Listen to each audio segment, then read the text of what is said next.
আমার আব্বুর সাথে এখন পর্যন্ত একটা ছবি নেই। কেউ যখন ছবি চায় আমি ছবি দিতে পারি না, কারণ আব্বু সবসময় রাজনীতি দিয়ে ব্যস্ত ছিল।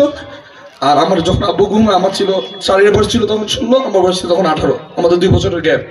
তো তার মানে বুঝতেই পারেন। আর তখন যুগ ছিল অন্যরকম, তখন ক্যামেরা ফোনও ছিল না, ঠিক আছে? তখন ক্যামেরা ফোনও ছিল না, হাতে গোনা ক্যামেরা ফোন ছিল। সো তখন আমার আব্বুর সাথে রীতিমতো কোনো ছবি ছিল না। আমার আব্বুর সাথে আমার মোট বিশ্বাস যে আমার আব্বুর সাথে আমার যে স্মৃতি আছে তার থেকে বেশি আপনাদের সবার আছে আমার আব্বু আর হুমুন্ডার স্মৃতিটা। ঠিক ঠিক, কারণ ওরা সবসময় ওদের পরিবারকে দেখতো, ওদের রাজনৈতিক পরিবারটা ওরা পরিবার হিসেবে দেখতো। তো আমরা আসলে অনেক সময় থেকে বঞ্চিত হয়েছি। আমি সারিয়াত, ফারুক ভাইও আছে, উনিও ভাই হারা, আমরা অনেকে ভাই হারা, আমরা বাবা হারা, তনবিয়া চাচা হারা।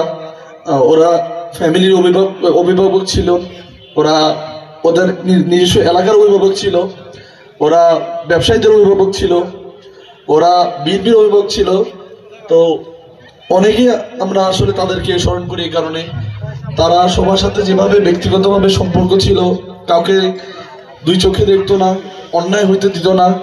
তা আমার মনে হয় তারা যে অন্যায়ের প্রতিবাদ করত, তাদের দোষ কি এটাই তাদের দোষ? আর কি কোনো দোষ আছে তাদের? তাদের কি ব্যক্তিগত সমস্যা ছিল কারোর সাথে?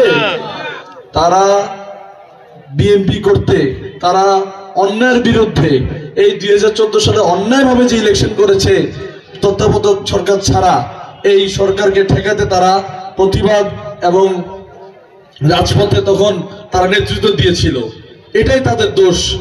আমি আমার দলের হাইকমান্ডকে জানতে চাই, আমাদের দলের কর্মসূচি পালন করা কি দোষ হইতে পারে?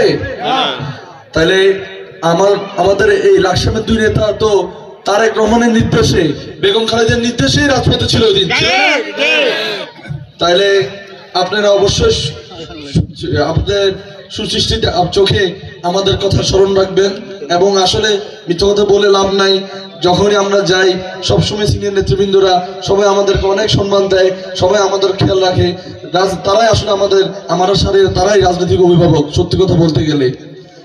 আর আজকে আমার আরেকটা অভিভাবক আসলে ব্যস্ততার কারণে, ঝামেলার কারণে উনি আসতে পারে নাই আসলে, তারপরে আমরা প্রোগ্রামটা করেছি, উনি অনুমতি দিয়েছে তাই করেছি। আমাদের অভিভাবক অবসরপ্রাপ্ত কর্নেল আজিম সাহেব, আপনারা জানেন যে উনি আমাদের দীর্ঘ দুর্দিনে আমাদের দলের, আমাদের ফ্যামিলির বিভিন্ন ইউনিয়নে, উপজেলায়, পৌরসভায় সব নেতাকর্মীর পাশে ছিল। তাইলে আজকে এত বড় স্মরণ সভায় আমরা ওনাকে খুব মিস করতেছি। তবে উনি ভিডিও কল দিয়েছে, উনি কি অডিওতে? ইয়েস, উনি বক্তব্য দিবে একটু অডিওতে। আচ্ছা, আমাদেরকে ভিডিও কল দিছিল, উনি আমাদেরকে বলছে ঠিক আছে তোমরা চালিয়ে যাও, দোয়া দিয়েছে এবং সবসময় উনি দোয়া করে আমাদের জন্য। আপনারা সবাই দোয়া করবেন। আর আজকে প্রোগ্রামের জন্য আসার জন্য, প্রোগ্রাম সাকসেস করার জন্য আজকে একটা স্মরণ সভা থেকে একটা মহাসমাবেশের মতো আকার হয়ে গিয়েছে। ধন্যবাদ সবাইকে। আপনারা